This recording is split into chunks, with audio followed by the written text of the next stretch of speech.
ఎవరెవరైతే మిమ్మల్ని జైల్లో పెట్టే కార్యక్రమం ఎవరెవరైతే చేస్తారో మంచి చేసిన వాళ్ళని గుర్తుపెట్టుకోండి, చెడు చేసిన వారిని గుర్తుపెట్టుకోండి. ఇద్దరిని గుర్తుపెట్టుకోమని చెప్తాను. ఊరికే చూస్తూ ఊరుకోం. వైఎస్ఆర్ కాంగ్రెస్ పార్టీ బ్రతుకుతుంది. వైఎస్ఆర్ కాంగ్రెస్ పార్టీ ఈ రాష్ట్రాన్ని ఏలుతుంది అని కూడా సందర్భంగా చెప్తాను. మరో 30 సంవత్సరాలు ఏళ్తామని కూడా ఈ సందర్భంగా కూడా మరి గట్టిగా కూడా చెప్తాను. కాబట్టి ఎవ్వరూ కూడా వైఎస్ఆర్ కాంగ్రెస్ పార్టీకి సంబంధించిన ఏ కార్యకర్త వెంటికి కూడా పీకలేడు అని చెప్పి కూడా ఈ సందర్భంగా చెప్తాను.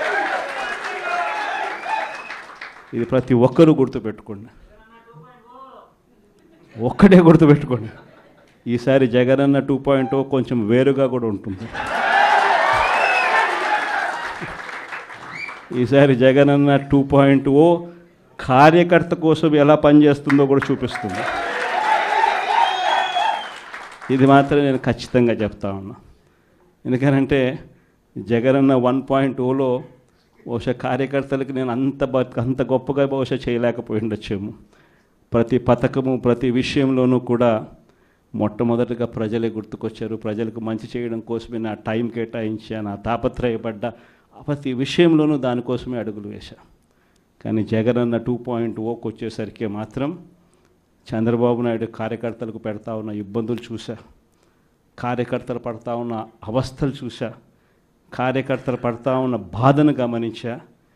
వీళ్ళ కోసం గట్టిగా మీ జగనన్న ఉంటాడని సందర్భంగా గట్టిగా చెప్తాను. అందుకే ఒక మాట అన్నాను నేను, సిబిఎన్ 95 2024 కాదు, సిబిఎన్ 95లో ఏ విధంగా పనిచేశాడో అదే విధంగా పనిచేస్తానని నిన్నే చెప్పాను. ఆ రోజుట్లో మీరు నాతో తిరిగిన వాళ్ళు ఇక్కడ ఈ గడ్డ మీద చూసింటారు. 90 రోజులు తిరిగాను హైదరాబాద్ లో.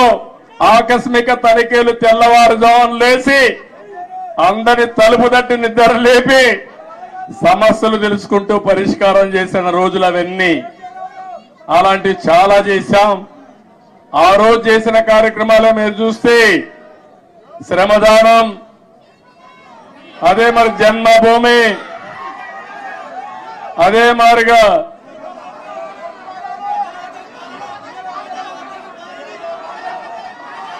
ఒకటి రెండు కాదు, నేను చేసిన ప్రోగ్రాలు మీరే ఎక్కువగా మాట్లాడుతున్నారు. ఆ రోజు పరిపాలన ఒక ఉద్యమ స్ఫూర్తితో తీసుకుపోయినా అవునా కాదా అని అడుగుతున్నా.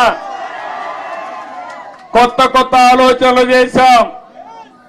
ఆ ఆలోచనల్ని ఎక్కడికక్కడ అమలు చేశాం. నన్ను అడిగారు, నేను సైబరాబాద్ అంటే కొంతమంది నన్ను ఎగతాళి చేశారు, ఏంటిది ఒక కొత్త విషయం మాట్లాడుతున్నామని. ఆ రోజు సికింద్రాబాద్ హైదరాబాద్ ఉంది. నేను ఆలోచించాను ఏ పేరు బాగుంటుందని.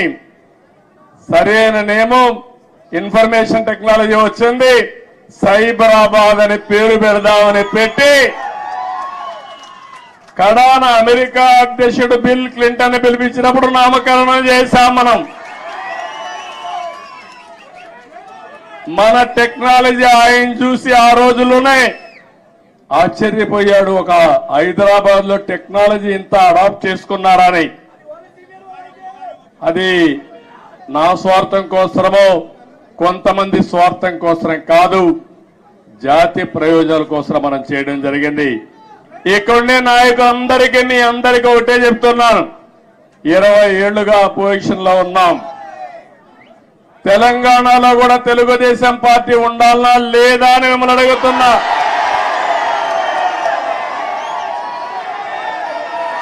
తెలుగు వారి ప్రయోజనాల కోసం తెలుగుదేశం పార్టీ ఉండాలనా లేదా అని మిమ్మల్ని అడుగుతున్నా.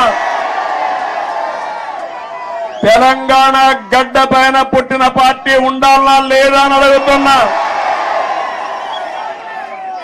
తప్పకుండా ఇక్కడ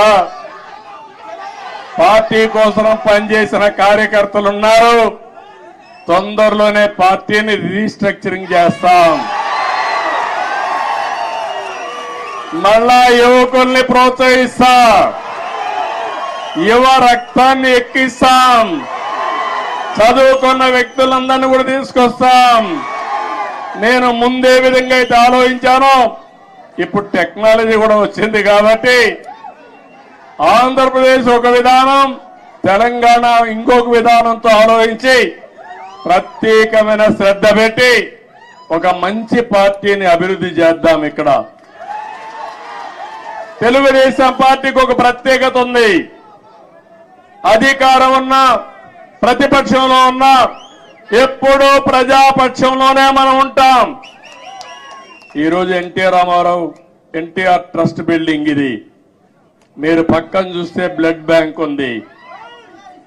భువనేశ్వరి గారి నాయకత్వంలో స్కూల్స్ పెట్టాం. ఆ రోజు నేను పెట్టిన తర్వాత, నేను రాజకీయాల్లో యాక్టివ్ అయిన తర్వాత ఆ మేనేజ్మెంట్ ని ఆవిడ చూస్తా ఉంది. ఇంకో పక్క బసవతారకం క్యాన్సర్ హాస్పిటల్ ఈ రోడ్లోనే ఉంది.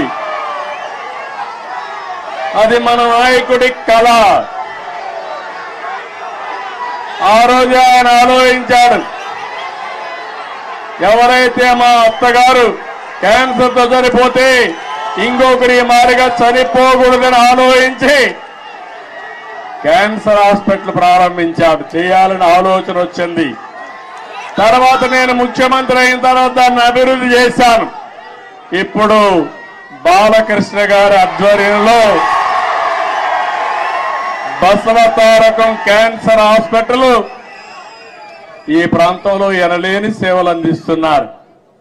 ఒక ఇన్స్టిట్యూషన్ పెడితే ఎప్పుడు కూడా మీరు ఒక్కసారి గుర్తుపెట్టుకోండి, తెలుగుదేశం పార్టీ ఒకే ఆలోచన.